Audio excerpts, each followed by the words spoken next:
ஜனசிநேகன் அப்படிங்கிற தாள் வந்து 1841 சென்னையில் வந்துக்கிட்டு இருந்தது.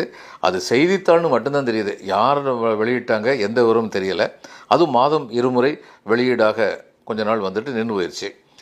1847 திராவிட தீபிகை அப்படிங்கிற தாள் வெளிப்பட தொடங்கிற்று. ஆனால் இது யாரால் வெளியிடப்பட்டதுனோ மாத வெளியீடா கிழமை வெளியீடா ஒரு விவரம் நமக்கு தெரியலை. உதய தாரகை யாழ்ப்பாணத்து அமெரிக்கன் மிஷன் சார்பாக 1841 வெளிவருகிற மாதத்தாளாக இருந்தது. அதில் ஆங்கிலத்திலும் தமிழிலும் கட்டுரைகள் எழுதப்பட்டு வந்து கொண்டிருக்கின்றன அப்படின்னு சொல்லி மயிலை சீனி வெங்கடசாமி எழுதியிருக்காரு. ஆங்கில பகுதிக்கு ஹென்ரி மார்டின் அப்படிங்கிறவரும், தமிழ் பகுதிக்கு சேத் பெய்சன் அப்படிங்கிறவரும் முதல் இதழாசிரியர்களாக இருந்தாங்க. இந்த தாள் இன்றும் நடைபெற்று வருகிறது அப்படின்னு சொல்லி அவர் சொல்கிறார். சிறு பிள்ளையின் தேசத்தோழன் அப்படிங்கிற தாள் சிறுவர்களின் பொருட்டு 1849 பாளையங்கோட்டை பிரச்சார சபையாரால் வெளியிடப்பட்டு வந்தது. தின வர்த்தமானி அப்படிங்கிற செய்தித்தாளை பெர்சிவல் ஐயர் சென்னையில் 1856 பல வருஷங்களாக நடத்திக்கிட்டு இருந்தார். இது கிழமைத்தாள். ராவ் சி.வை. தாமோதரம் பிள்ளை இந்த தாளின் ஆசிரியராக சில காலம் இருந்தார். இந்த சி.வை. தாமோதரம் பிள்ளை தான் தொல்காப்பியத்தை அச்சிட்டவர் அப்படிங்கிறது ரொம்ப முக்கியமான ஒரு விஷயம்.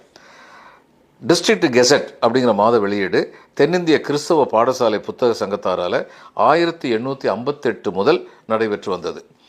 மிஷன் பாடசாலை தாள் த மிஷன் ஸ்கூல் மேகசின் அப்படிங்கிற மாத வெளியீடு தென்னிந்திய கிறிஸ்தவ பாடசாலை புத்தக சங்கத்தாரால் 1858 நடைபெற்றுக்கிட்டு இருந்தது.